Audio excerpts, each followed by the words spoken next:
Hello, thank you for tuning into the Natural Health Rising podcast.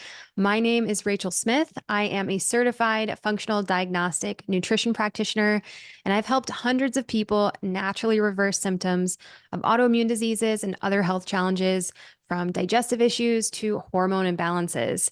And in these weekly episodes, you're going to learn from myself and top health experts from around the world about functional medicine and holistic health tips to help you rise to your healthiest, happiest self. Today, I have Amyra Morales with me, and today we are going to talk about all things Ayurveda and share tons of nutrition tips and lifestyle practices that you can apply to your life to improve your skin health, your digestion, and your overall well-being. Amyra was busy climbing the corporate ladder for 10 years until she hit the lowest point with her health.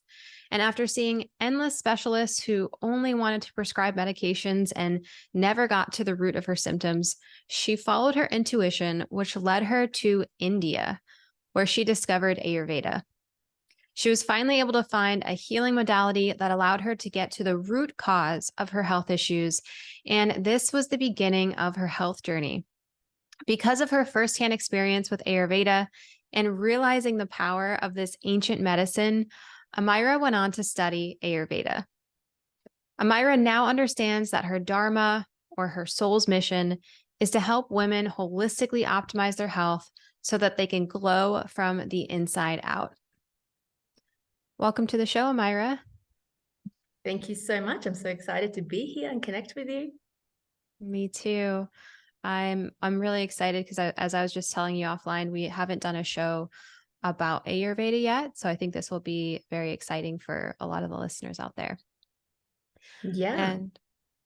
And I'd love for you to tell me a little bit more about, starting with your story. Take us back to when your health you were having these health challenges when you were working in your corporate career. And what was the experience like for you? What was actually going on? And what was it like when you were searching for answers? Yeah. So I guess for me, was like so busy, climbing the corporate ladder. Mm-hmm. And my body just ended up. So I didn't listen to the whispers of the universe, I guess. They came in a little tap, a little pinch, and then the last one was like, it sent me to hospital, and I think there's no bigger wake up call than, staring at the ceiling of the hospital room and realizing that, I had taken my health for granted. And I guess that's what the corporate world does to you, just gets you to keep pushing and pushing through. And when you look around, everybody else is kind of in the similar boat, and then after I was actually released, I went from specialist to specialist, trying to get to the root cause or really find out like why all these things were kind of happening.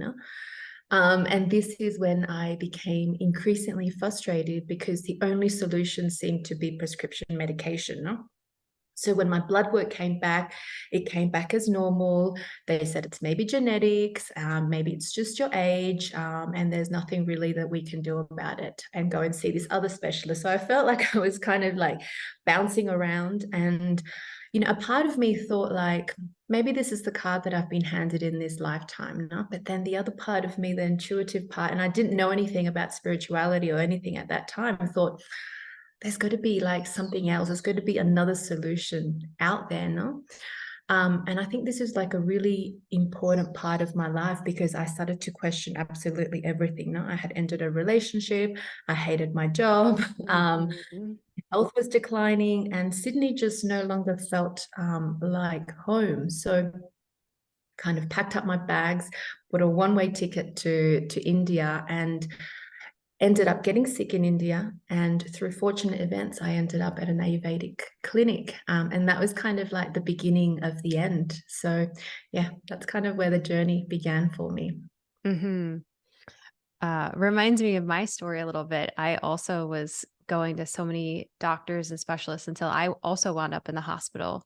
And Wow. yeah, and they did an exploratory heart surgery on me that was absolutely unnecessary because there wasn't anything wrong with my heart. I was having heart palpitations because of thyroid issues that got missed for years.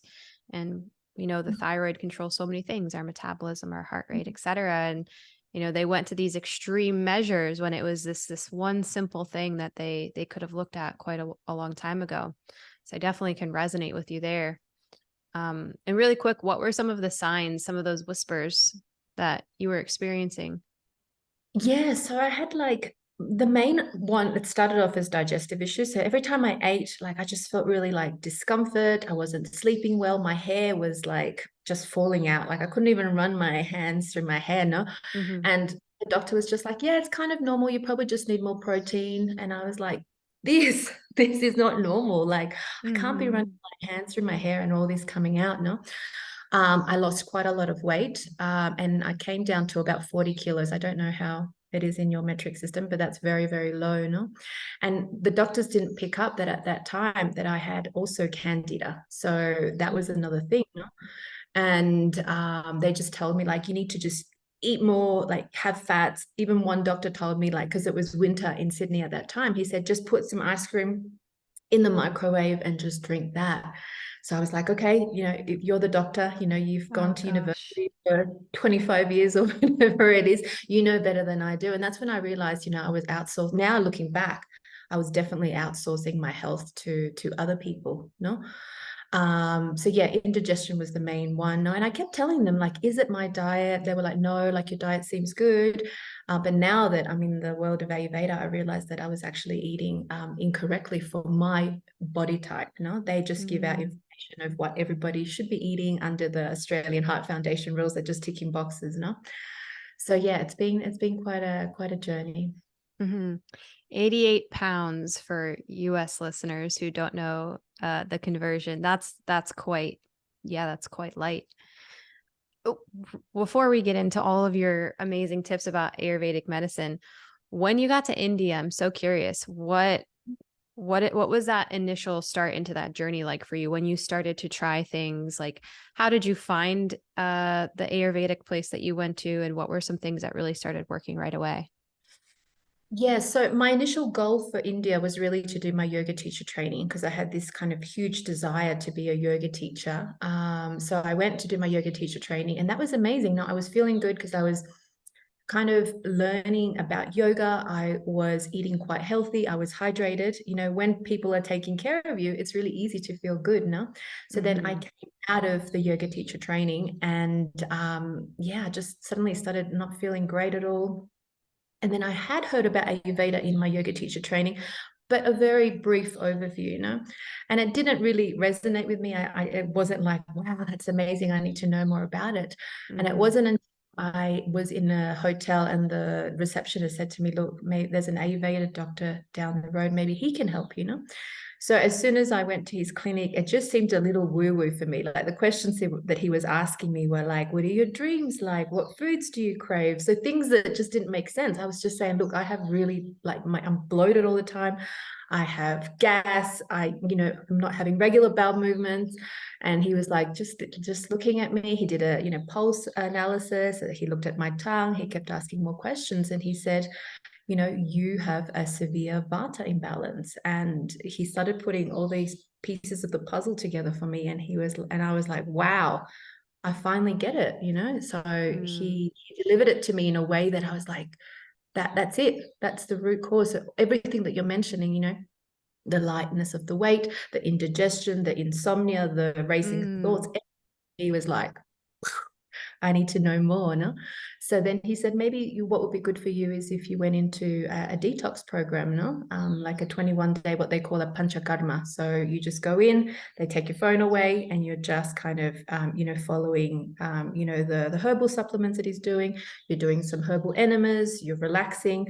And for the person who had just come from the corporate world, it was really challenging to be still, no? Because the mind in the West is like monkey mind is racing thoughts. And one day he said to me, you're just going to stare out this window for, 2, 3 hours. And I was like, that doesn't like something that I really want to do. And he's like, yes, the thing is that you're not looking at the bigger picture. No, there's bugs, there's insects, there's, fruits, and there's everything, but you're so up in your mind that no wonder you have all these health issues as well. No, that's the first time that I realized that the mind and the body were actually connected. Wow. For people who don't know, can you break down what Ayurveda is? Yeah, so Ayurveda, I would say, is one of the most sophisticated health systems in the world, and it dates back to ancient India. So we're talking about 5,000 years ago, and it's actually the sister science of yoga. So if you practice yoga, I maybe Ayurveda may come into your realm of, thinking soon. And it works on the elements. So there we have the five elements that we work with, so which is air, ether, fire, water, and earth. And then they come down to make the three doshas, which is vata, pitta, and kapha.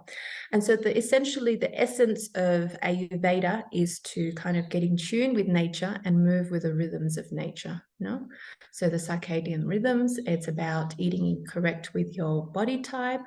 And it's also about self-care. There's a lot of self-care in Ayurveda as well. Can you explain a little bit more about what the doshas are and some key features of each one? Because I heard you earlier, you said you originally had a vata imbalance, which is one of the doshas. Yeah.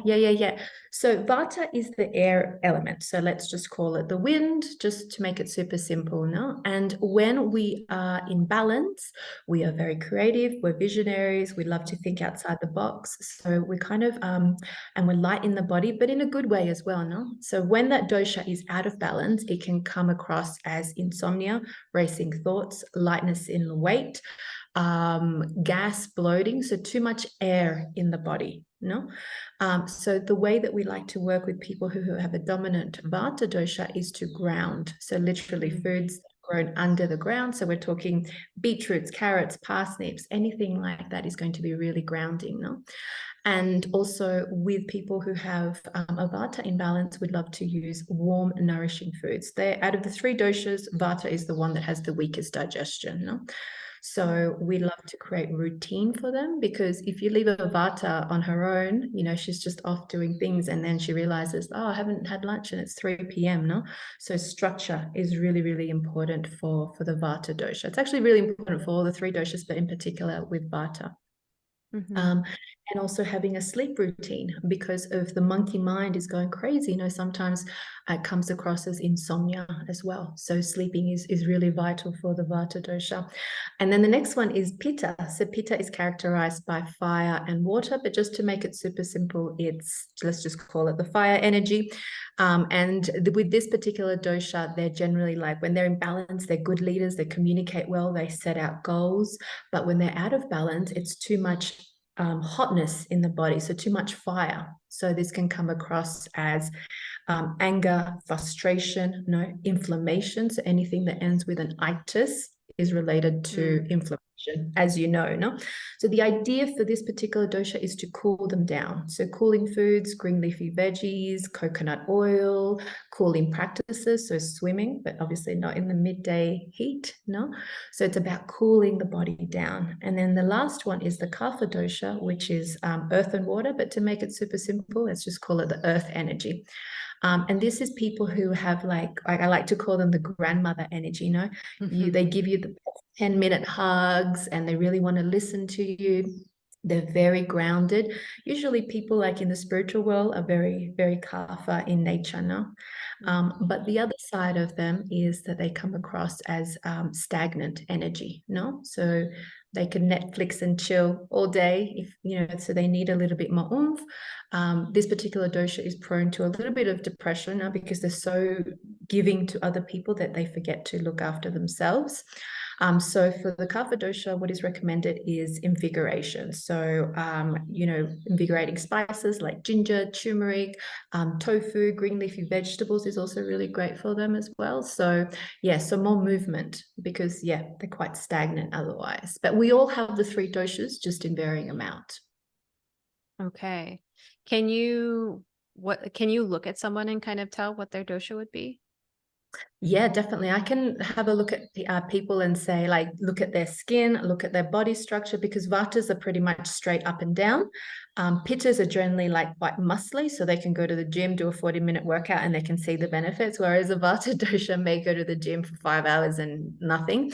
And the kapha dosha is generally more rounded, no? So yeah, there's definitely body types. You can look at the face structure, skin type, to get certain characteristics.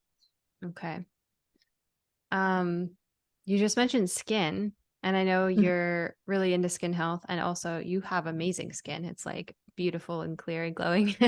So tell us, how can you use Ayurvedic principles to, whether that's nutrition, lifestyle, etc., to achieve glowing skin? Yeah, it's super interesting now because in Ayurveda, the ultimate kind of measure of bodily health and well-being is actually the skin, no? Mhm. Because it looks at the skin as the window to what's happening to the rest of the body, and it can actually reveal a lot of what's going on deeper inside, no? So the problems that kind of appear on the surface of the skin are usually caused by deeper imbalances, no? So the skin is actually the organ of protection. So it's the physical barrier between your body and kind of the outside world. And it keeps you safe from harmful radiation and microorganisms and all of that kind of stuff. So before treating skin disorders topically, Ayurveda wants to get to the root cause. So addressing the root cause is actually more effective because it resolves the skin disorders at its source. So I get a lot of my clients who say, yeah, I've gone to the doctor and they've just given me antibiotics, Mm, or I've gone to, I don't know, to get a facial and they've just given me something topical, So it's really, really good to find out why these things happen, because once the root cause is addressed, then, the topical treatments are also useful. So when they work in conjunction with each other, it's a beautiful union. So mhm. yeah, so there's three things that we look at when we look at a skin health from an Ayurvedic point of view. So that's the diet is the main one. So that's the main factor of skin disorders. So a diet that is kind of filled with sugars, highly processed foods containing like chemicals and preservatives can lead to skin issues, as you know, no? So yeah, eating foods that are kind of that you're allergic to also cause problems. I hear so many people say like, oh yeah, I can't eat gluten, but I just love a croissant, no? And that's definitely going to show up somewhere, no? Or I just can't give up alcohol, and then boom, there's like, a pimple somewhere. So the body is giving you Yeah. signs all the time. Would you agree? Absolutely. I'm thinking of my own triggers. I know them as well. I really very rarely ever drink alcohol anymore, but if I do, acne or dairy. I gave up dairy for like 10 years and started having that again recently, but I think that dairy is something that messes with my skin, and so it when you take a lot of inflammatory foods out, that's a great way to see if you are sensitive and having those problems too. Yeah. So yeah, I mean that happens to me as well. I haven't had alcohol for about a year as well, but the last time I had it, I instantly like, yeah, my liver was like, ow, Yeah. and I got drunk really, really quickly as well. So it's interesting when you start taking all these things and you introduce them like slightly, yeah, it definitely Mhm. shows up on your face, no? And I guess for healthy skin as well, it's important that you eat a diet that is compatible with your body type, so your unique dosha and your imbalances, no? So that's the first one. And then toxins is another one that we look at. So for some of the most common causes of disorders of the skin, inflammation, puffiness, acne, gray, lifeless kind of skin, we really need to look at the buildup of toxins circulating throughout the blood. No, so it's Mhm. not so much what we're eating as well, but it's also what we're putting on our skin. No, there's been some studies that a woman daily is exposed to like 168 toxins, and then also they've done studies where they've looked at the umbilical cords of newborns, and they found something like 200 toxins already. So it's really difficult to live in, a toxic free world, because as soon as you step out, that even if you have a clean home or whatever, so toxins are, you can't avoid them. But my job is really to help clients minimize those toxins and get them really aware of toxins found in food, in their home products, in their, skincare products. Mhm. So yeah, that's the second one. And then the Agni, which in Ayurveda we call the digestive fire. No? So the stronger the digestive system is, the healthier the skin is. No? The weaker the digestive system, the more toxins will be present in the blood. And I guess more likely as well that you get skin conditions. No? This is why when in Ayurveda, when we look at skin health, we really look at digestion, because digestion is actually the foundation of health. No? So some common symptoms that we look at, is bad breath, reflux, indigestion, gas and bloating, kind of discomfort in the stomach, diarrhea, constipation, or flip-flopping between both of them, and changes in the stool. So those are the three markers in terms of skin and health in Ayurveda. Are there specific places on the body that signal things, like if there's acne above the eyebrows versus on the chin, or a skin rash on the arm versus on the leg, or these different points in the body, are they correlating with specific organs or issues? And if so, can you share like a few common ones that you see? Yeah, so it's super interesting because I've started to introduce facial reflexology with my clients. So I don't know Mm, if you know, I think they call it face mapping as well. There's two different terms, yeah. but essentially it works like reflexology on your foot. When you go to a traditional Chinese practitioner, they can be touching the soles of your feet and being like, oh, your liver is a bit off, or this is happening. So very similar happens on the face. So like that point between your eyebrows, that third eye kind of thing, that's related to your liver, no? And when people say, like, I've got bags under my eyes, sure, that can be genetics, but there's also, you can look at your liver or your kidneys. So we look at the kidney health as well, no? And anything around the mouth is hormonal. So if you're getting like constant acne around there, something that we work on is balancing your hormones. So yeah, there's definitely certain parts of the face that are correlated with certain organs. So once we do the full body analysis, we also look at face mapping as well, which is super, super interesting. And I've started to incorporate a facial reflexology wand, so to start massaging those particular parts of the face, and that Mm. massages and nourishes that particular organ. That's interesting. I've really in the past year have been getting into gua sha and like facial massages. Oh, there's this girl I follow online. Her name is Anastasia, I believe. Do you know who she is? She No, maybe if I saw her, yeah. I will have to send you her information later. But oh my gosh, she totally transformed her face by doing hand massages. And I follow her stuff. I've been doing the gua sha and I love it. And I do notice a difference. Like if you stop moving the lymphatic system and the blood through the face, you're definitely going to have more skin issues coming up if you're just leaving that stuff stagnant all the time. So I think it's so Mhm. fascinating that you can just massage and use something that's free, your own hands, or what did you call it? There's a wand that you use. Yeah, facial reflexology one. It's just like a Okay. pen thing, and at the end, it's just like a metal, like a stainless steel ball kind of thing. So yeah, Okay. you're just like doing deep belly breaths, and you're massaging particular parts of your face, no? Yeah. Okay. Interesting. And can people just look that up online, like facial wand? Okay. Yeah, facial reflexology. And so I do it at night, and sometimes I just wake up with a wand like in my hand, like because and it's super relaxing as well, no? Because like they use it in babies as well, just to help them sleep, and it definitely helps me sleep. And with the gua sha, I do it on my neck as well, and I've noticed like mobility on my neck has gotten so much better. And Hmm. don't be freaked out if there's like redness on the neck as well. That's just the blood kind of just moving around and resurfacing. So yeah, I Yeah. had a client who was like, look at my neck. And I'm like, look at my neck. It's always red. So really, really amazing gua sha on the neck as well as on the face, obviously. Not, but if you're having neck issues or tension, because we tend to be like quite tense, and it's around the shoulders. So it's Yeah. about relaxing. And yeah, the gua sha is amazing. Hmm. Yeah, and then there's definitely something to the relaxation part of that too, because we have so many nerves in our whole nervous system and the vagus nerve and everything that's connected. And when we're massaging anything on the neck, and there's points on the ears that I love to teach people too, and Mhm. even there's some points here where you have the foramen in your skull, right, where we have some nerves go through that are amazing places to massage and touch for relaxation for the parasympathetic nervous system. But then, if you're doing some of these things you're talking about on the face, you're getting double benefits there for skin beautification as well as nervous system regulation. Yeah. And even for people who like clench their teeth at night, which is like they grind their teeth at night. I know sometimes when I'm feeling a little bit like anxious or Mm-hmm. ungrounded, I wake up and, that part of my jaw like hurts. No. So it's just getting the gua sha out and, evening it out and massaging that part. Yeah, it's great. Mm-hmm. Great for many things. Mm-hmm.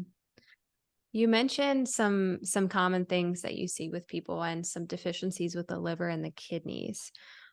Are there specific supportive foods or even herbs or anything that you like to use for people with like a liver issue or a kidney issue?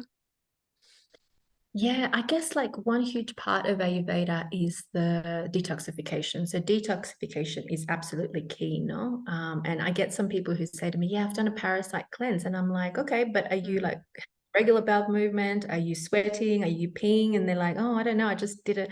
So quite often we love to do these kind of cleanses, and so the idea is to have all these kind of pathways open in general, no? So then the detoxification process begins, no?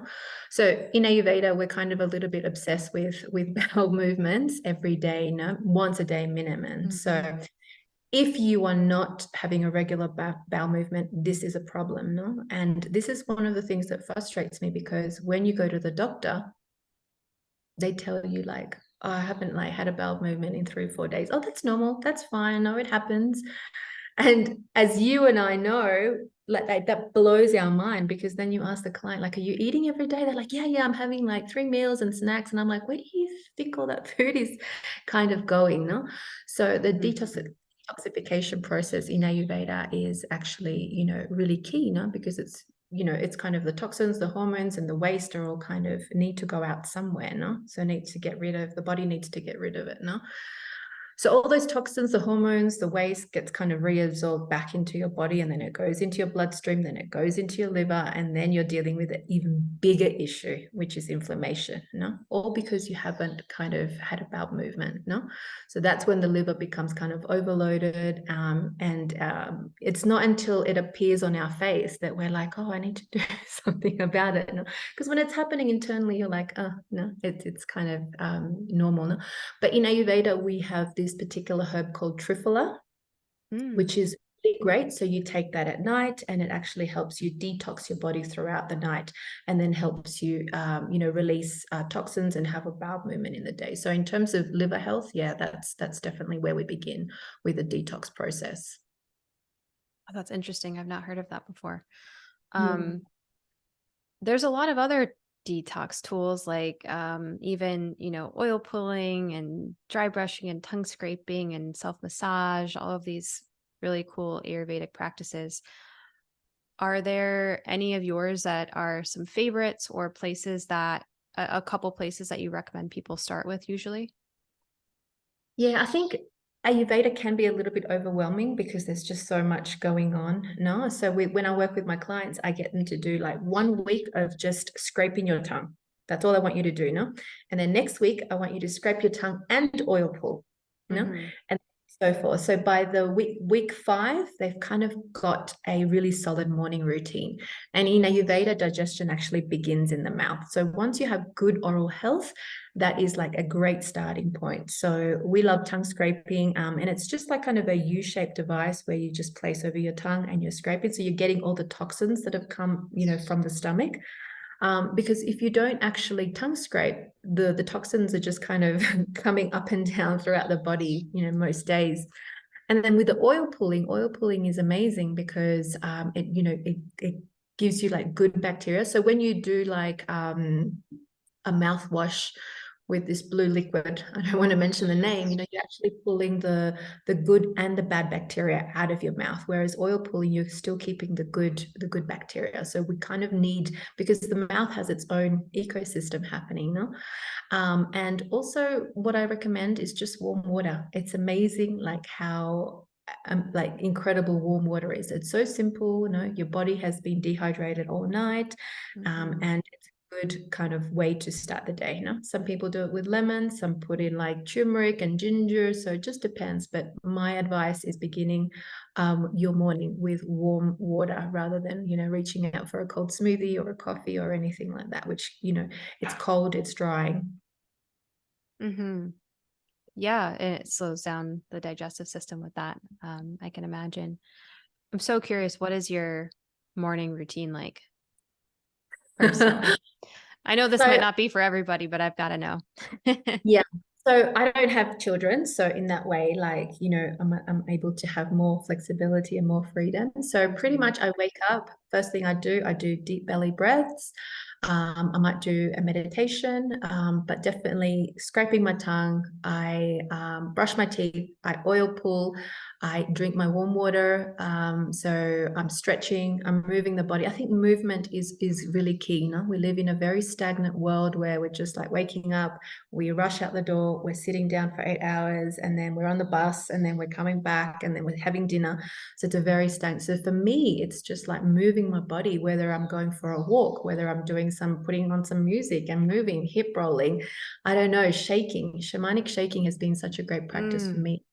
So, and even like brushing the body, and giving it to Pachamama. So when I'm feeling a little bit stagnant or anything.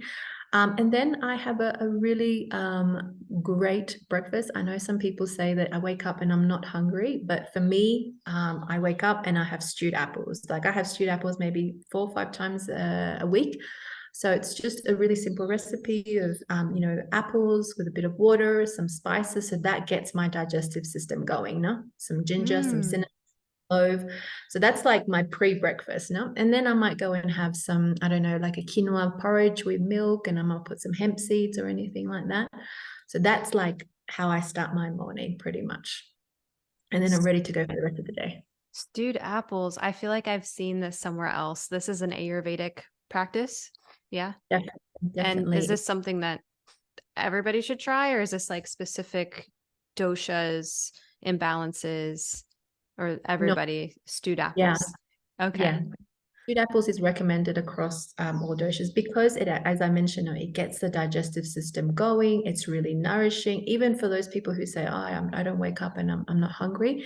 Even just like one apple, like a bit of water and some spices. We love spices in Ayurveda Hmm. for so many reasons now, but just to get the digestive system waking up. Because think about it, the digestive system has been sleeping all night now. It hasn't been doing much apart from the detox, rest and digest kind of mode, no?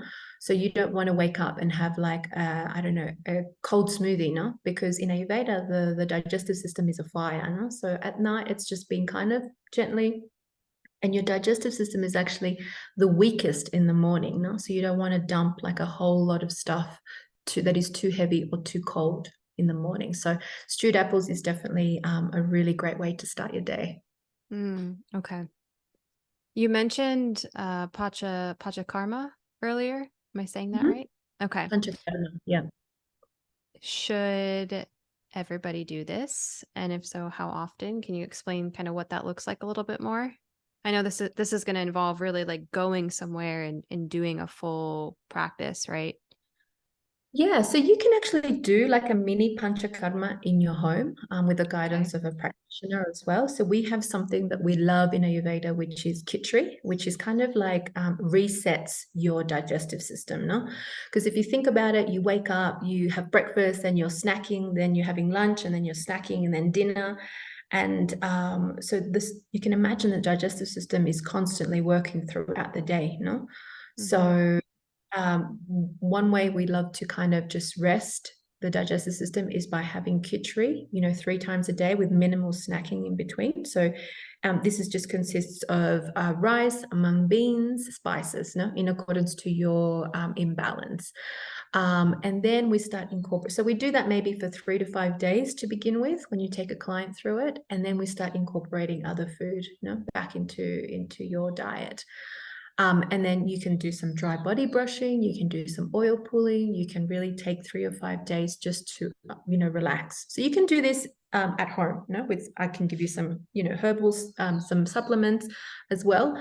But ideally, you want to go to a center as well. Like I mentioned, they take your phone Mm. away, they do enemas. So in Ayurveda, we don't just do enemas with water. I know some practices do it with like coffee and whatever else. That's very drying for the body.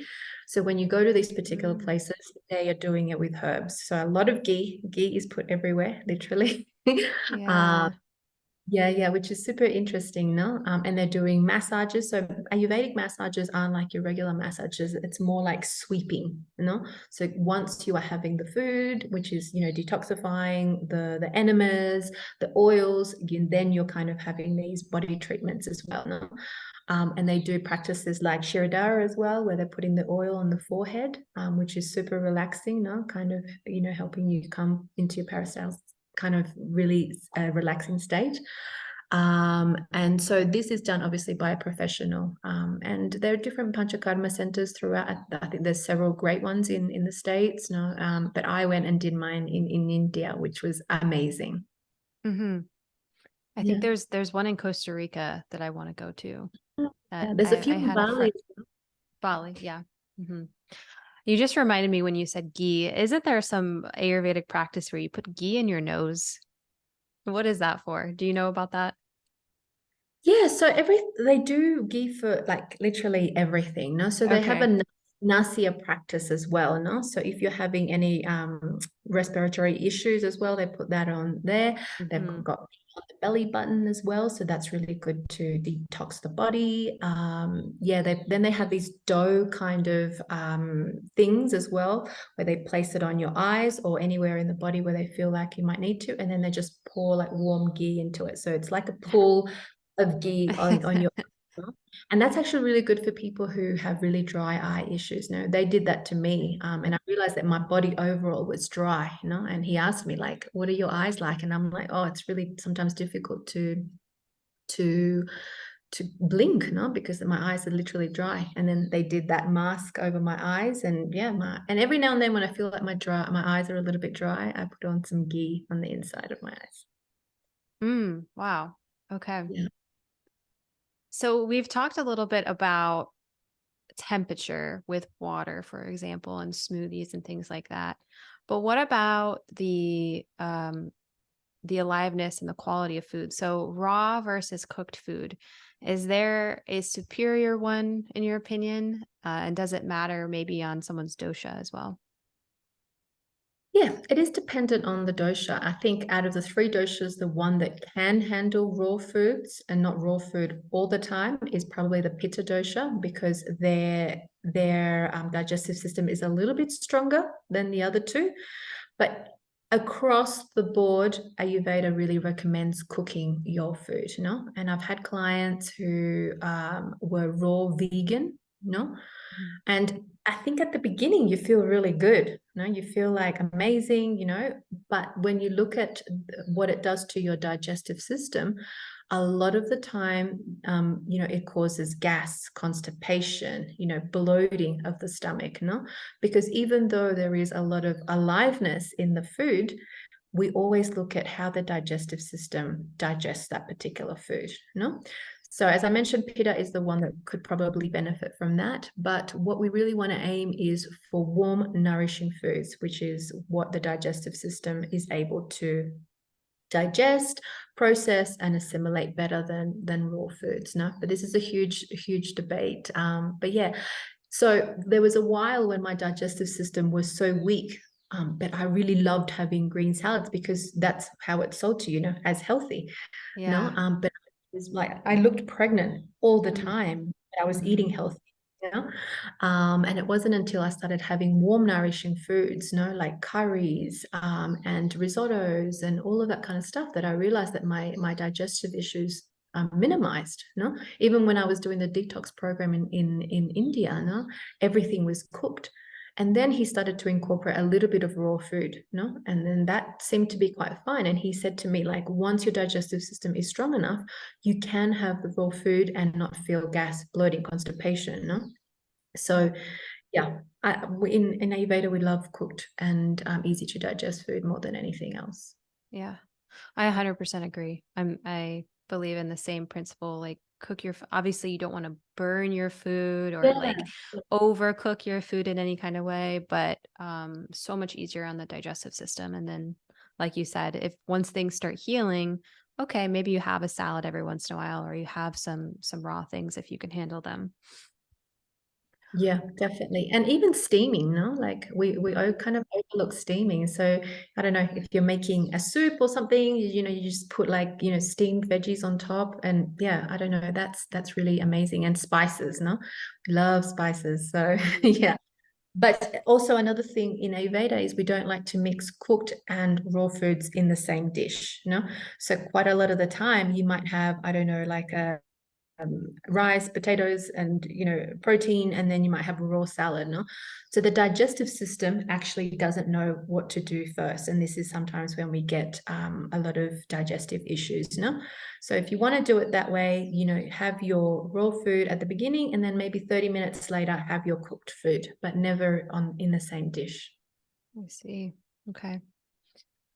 The Ayurvedic diet also has 6 different tastes, right, to have balance. Can you tell us a little bit about those 6 tastes and why those are important to incorporate into the diet? Yeah, I think in the Western diet, we're so focused on the sweet and the salty, very Hmm. much heavily rely around those. Every now and then we might have like a bitter or a sour, no? But in Ayurveda, we have this notion that to create balance, we must have all 6 tastes in each meal. No, and some people and I myself struggle for my breakfast to have the 6 tastes. No, but definitely my lunch and my dinner do incorporate the 6 tastes. No, and this is to create balance. And when you have the 6 tastes, you actually feel satiated. So you don't have your meal and then feel like, Mm. oh, I could go for like I don't know, a chocolate mousse after that. That just means that the sweet taste, you haven't had that as well, and that's why you're craving it, no? So then you begin snacking. So in Ayurveda, we want to kind of avoid snacking. We want to have a decent breakfast, a decent lunch, and decent dinner, no? So there's no snacking in between. And then once we stabilize, like establish why we're having, snacking, sometimes it's out of boredom, sometimes it's anxiety. So yeah, three great meals throughout the day is actually really great for the digestive system. And incorporating the 6 tastes is also very, very useful in Ayurveda. And it's easily achievable. And so once you start to get to know about the elements of each meal, not each food, sorry, then you start to realize like, wow, I've just incorporated like five tastes and I didn't even know about it, no? So it's super interesting. That is. And just so everybody knows, I don't remember if you said it. There's sweet, salty, sour, bitter, astringent, and pungent, right? Right. Yeah. Okay. So I'm actually at a loss here. Can you give an example of a meal or some food, maybe a meal that's balanced or a food that would be in each of those categories that you could put together to hit Yeah. those? Yeah, definitely. So, for example, let's look at a sweet potato curry. No, sweet Mm. potato is sweet, obviously. No, then you might have some pungent, so some pepper, some garlic. Then you might put in Ah. some turmeric as well. So yeah, every kind of food, and then you might put some spinach as well, and you might add some mung beans. So mung beans, and when food is when you put it in your mouth and it has that little like it absorbs it kind of makes your mouth a little bit dry. So legumes, beans, anything like that, So and then you might put in some leek as well, and then yeah, so that's your 6 tastes there, and then we love squeezing a bit of lime or lemon on top of the curries as well. So you've got your 6 tastes there. Okay. So which would be what would be astringent?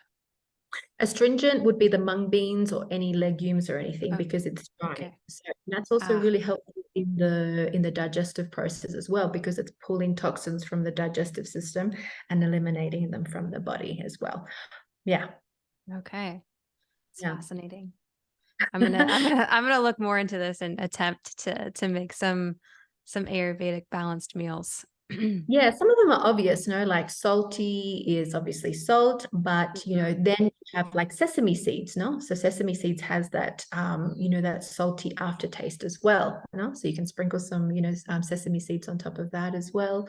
Yeah, the ones that I think people struggle with is the pungent and the astringent. But if you think of astringent just as pulling, it being kind of dryness in the mouth, and the pungent, which is spiciness, so the pepper, cayenne pepper, ginger, cumin. Mm-hmm. Mm-hmm. Yeah. Amazing. Um, I think I would love to tie up our conversation now with a speed round, but are there any final things that you feel like we missed about Ayurvedic practices that you really want to share? No, I think like the biggest like tip I can have, like I can give your audience is just find out what your dosha is and then eat a diet according to that, no? So if you're experiencing inflammation in the body, it's about cooling the body down, no? And knowing which foods are going to cool the system down, no? So Mhm. yeah, working and eating according with your unique dosha and imbalance. Okay. And how could what's an easy way for them to do that? Are there quizzes online? Is there a way that they could analyze their dosha? Do they need to go book an appointment with you? Yeah, so I mean, a good starting point would be doing a dosha quiz online. I think the Chopra Center one is very, very good. But if you want like a full-on sitting down for 40 minutes, joyfulbelly.com is they have a great dosha quiz. But alternatively, you can go to a practitioner like myself or find one online as well. So they will, so when you go to the doctor, it's like, I don't know if they've established like 8 minutes max now, but when you go to like an Ayurvedic practitioner, it's like 60 to 90 minutes now. Because not only do they discover your dosha, but they discover like every aspect of your life, because it's not just about digesting food, it's also about processing emotions, no? Because you can have the most amazing diet from maca from Peru, some Mm, herbal supplement from, I don't know, somewhere exotic like, China or whatever. But if you haven't digested the emotions or events in your life, then, digestion becomes a little bit difficult as well, no? So it's not just looking at digestion from what you're putting in your mouth, but the news that you are reading, the events happening, how you're digesting emotions, how you're digesting, just all sorts of things as well, no? So yeah, so digestion isn't just what you put in your mouth. I 100% agree. Um, okay. Are you ready to do a speed round? Yeah, sure, go. It'll be quick and fun and just answer the first thing that comes to Yeah, your mind. Okay. What is your favorite thing to do for stress reduction? deep belly breaths. We take breathing for granted, for sure. Hmm. What are one or two impactful books that you've read? Oh, when I was doing my Panchakarma in India, Louise Hay's "You Can Heal Your Life" just basically landed on my lap. No, so we Hmm. had this beautiful library, and yeah, somebody had just put the book back. I happened to walk past it, but she hadn't put it far enough, and the book just kind of fell. And I was like, oh, okay, maybe I'll give this one a go. No, so that book I think is amazing. And then Deepak Chopra's book on abundance, I think that is a beautiful book. So yeah, those are the two Okay. books. Oh, I haven't read either of those and they both sound totally up my alley. So I'm going to put those on my reading list. Mhm. If you could have any superpower, what would it be? Probably to fly. So I did a big trek a couple of months back in this a beautiful like 5,000 meters above sea level, and this condor just appeared out of nowhere. And if anybody is Mm. familiar with a condor, they have massive wings. I don't know how far in meters, but it was just majestic. And I was like, wow, imagine being like able to fly. So for me, it would be flying. Okay. If you could travel anywhere in the world right now, where would it be? Colombia. Oh, why Colombia?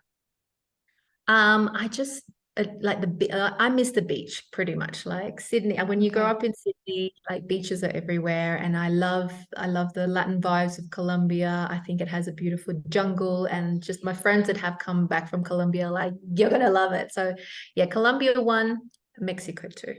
Okay. So not Medellin, Colombia, but on somewhere on the beach in Colombia. Yeah, like Santa Marta, yeah, along the Okay. Caribbean.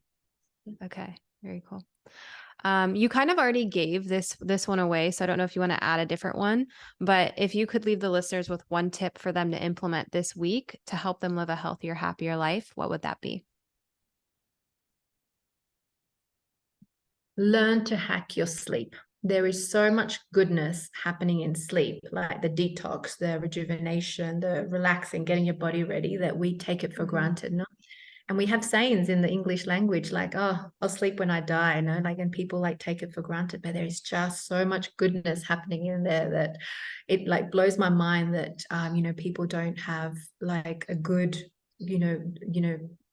evening hygiene, evening routine, or anything like that. No, but sleeping actually begins at the beginning of your day. No, so most people think like, oh, sleeping just kind of begins at the end, but actually it begins right at the start. So you're having a good solid morning routine, you're having good meals throughout the day, exercise it, moving the body, that kind of sets you up for the day. No, so sleeping doesn't begin half an hour before you actually go to bed, right at the beginning.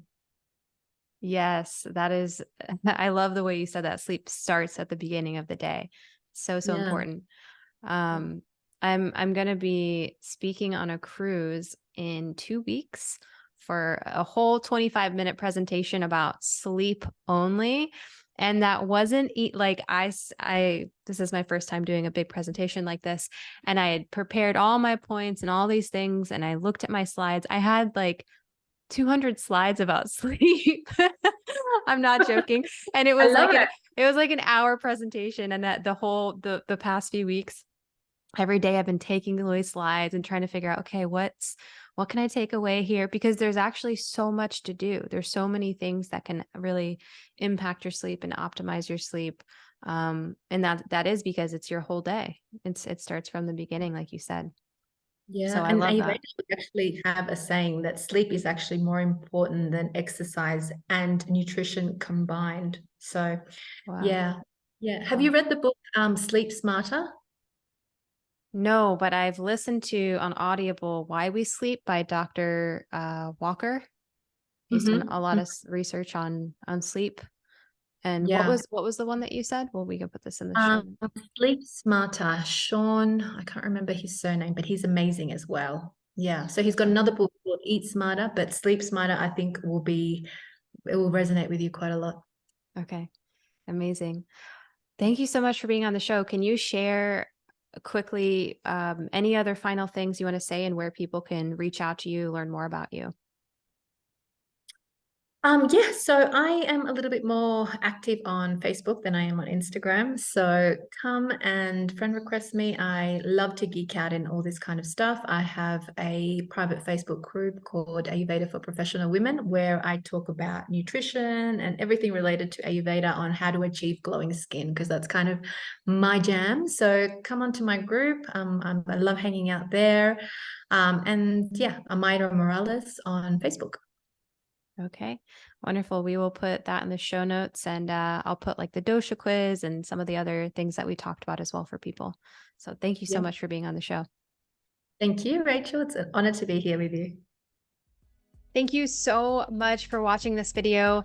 Don't forget to like this video and comment, letting me know what you enjoyed and what you want to see more of. Also, please subscribe and hit the notification bell so that you get alerts when new content is coming out and you don't miss any videos. And just a quick reminder that this information is for educational and entertainment purposes only. It is not intended to diagnose, treat, or cure any illness or medical condition. Please consult with a qualified healthcare professional before making any changes to your diet, exercise routine, supplements, or medical treatment. If you're looking for a functional medicine practitioner, please reach out to me.